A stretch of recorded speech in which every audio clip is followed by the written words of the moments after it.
New York পেল প্রথম মুসলিম mayor. তরুণ Zohran Mamdani লিখলেন ইতিহাস। ভাড়া নিয়ন্ত্রণ, বিনামূল্যে বাস যাত্রা আর সবার জন্য শহর, এটাই তার অঙ্গীকার। এখন দেখার পালা কথার সঙ্গে কাজের মিল খুঁজে পান কিনা নিউ ইয়র্কবাসী।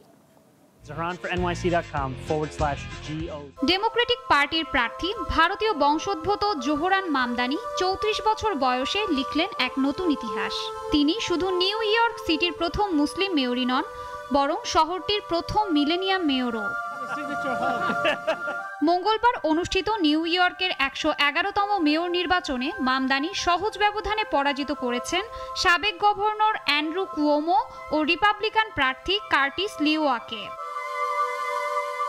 মাত্র এক বছর আগে রাজনীতিতে পা রাখা মামদানি এক অবিশ্বাস্য উত্থানের মধ্য দিয়ে পৌঁছে গেছেন শহরের সর্বোচ্চ নেতৃত্বে। তুলনামূলক অখ্যাত এক স্টেট অ্যাসেম্বলিম্যান থেকে তিনি এখন আমেরিকার সবচেয়ে বড় শহরের কর্ণধার। নির্বাচনে প্রায় ৭,৩৫,০০০ ভোটার আগাম ভোট দিয়েছেন, যা প্রেসিডেন্ট নির্বাচন ছাড়া অন্য কোনো স্থানীয় নির্বাচনে নিউ ইয়র্কে সর্বোচ্চ। তার প্রচারণার মূল প্রতিশ্রুতি ছিল জীবনযাত্রার ব্যয় কমানো, ভাড়া স্থগিত রাখা, সিটি মালিকানাধীন মুদি দোকান চালু করা এবং নগরবাসীর জন্য সম্পূর্ণ বিনামূল্যে বাস যাত্রার ব্যবস্থা করা।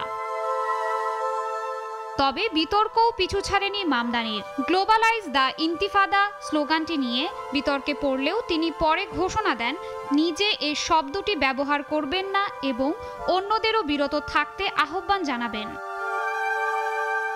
নির্বাচনের শেষ সপ্তাহে সাবেক প্রেসিডেন্ট ডোনাল্ড ট্রাম্প অ্যান্ড্রু কুয়োমোকে প্রকাশ্যে সমর্থন দিলেও নিউ ইয়র্কে তার প্রভাব পড়েনি, বরং উল্টো প্রতিক্রিয়া দেখা গেছে।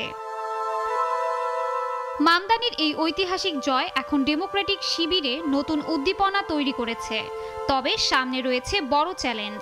তিনি কতটা বাস্তবে রূপ দিতে পারেন তার উচ্চাভিলাষী প্রগতিশীল প্রতিশ্রুতিগুলো, সেটাই এখন দেখার বিষয়। শাশ্বতী সরকার, নাগরিক।